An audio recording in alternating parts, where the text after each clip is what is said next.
The static crackles like old ambition. Ozone hangs heavy near the capacitor bank, mingling with the faint scent of stale coffee and hot vinyl. Dust motes dance in the single neon glow, illuminating hand-labeled tapes stacked beside a war surplus transmitter. Black Star Pirate Radio. Bombay by color checks in at 81 degrees, and light rain shower. Wind check, west-southwest at 25 miles an hour. Our first structural tension. Japan's 2026 wage talks mark a pivotal shift, delivering a third consecutive year of gains above 5%, challenging decades of deflationary inertia. This sustained wage growth, particularly in major industries like electronics and automotive, exposes smaller regional businesses to significant labor cost pressures. While major firms like Toyota can absorb a 5.2% increase, over 60% of SMEs will struggle to match, potentially leading to a two-tiered economy among Japan's 3.6 million companies. The salaryman ideal is shifting from lifelong loyalty to demanding immediate value. This isn't just about yen, it's a resculpting of the social contract, like a new Shunto ritual where the spring offensive now delivers actual fruit, challenging the old lifetime employment blueprint that once defined Japan Inc.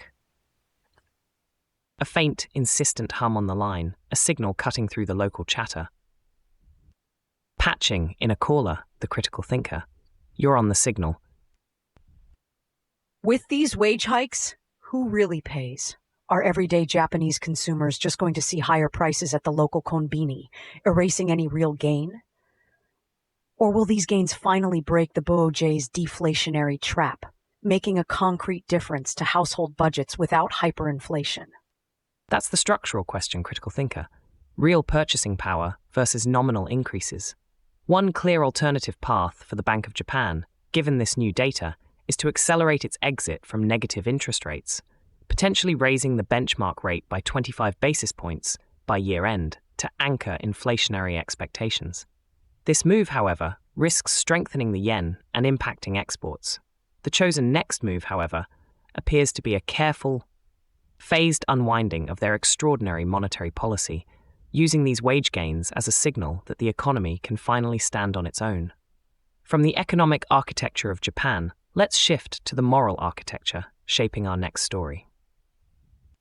Pope Leo's July 4th visit to Lampedusa is being widely described as symbolic, highlighting the enduring tension between moral appeal and concrete action in the face of the ongoing migrant crisis.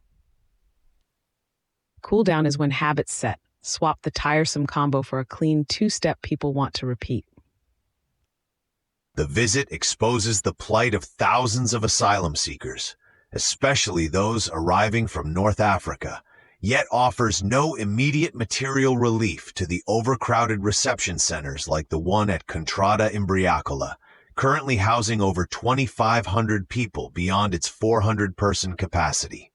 This places immense pressure on local Italian authorities and residents of Lampedusa. This echoes ancient parables of the Good Samaritan, a powerful narrative, but one that often struggles to translate into systemic change when faced with rigid border walls and national interests across the European Union. The Pope's presence is a living icon of empathy, but it can feel like a single lantern against an ocean of darkness. A faint, insistent hum on the line, a signal cutting through the local chatter. The signal is a commons, clarity keeps it honest. One claim, one proof, one test, then pass the mic. Patching in a caller, go ahead. So, this symbolic visit, what's its actual cost-benefit? Does it really move the needle for migrants stuck in limbo? Or is it just good PR for the Vatican, shifting the burden of responsibility without concrete policy changes from Rome or Brussels? That's the crux, critical thinker. Does the symbolic translate into structural change?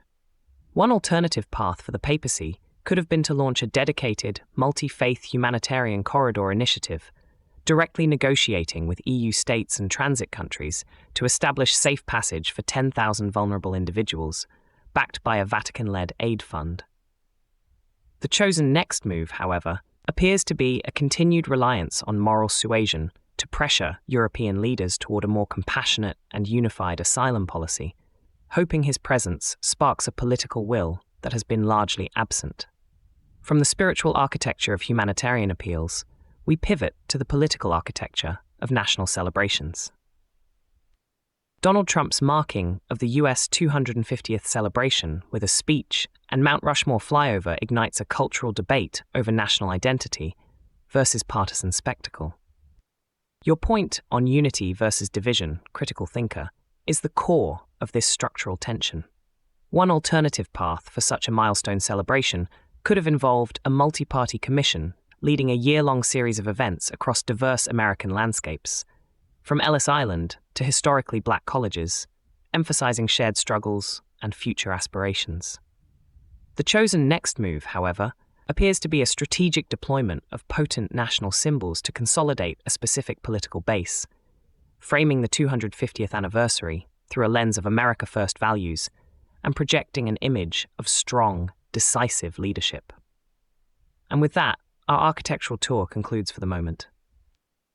Black Star Pirate Radio. Continue the signal at TogeeVision.com. Tune in, Sparks and Stories, Gig Passport.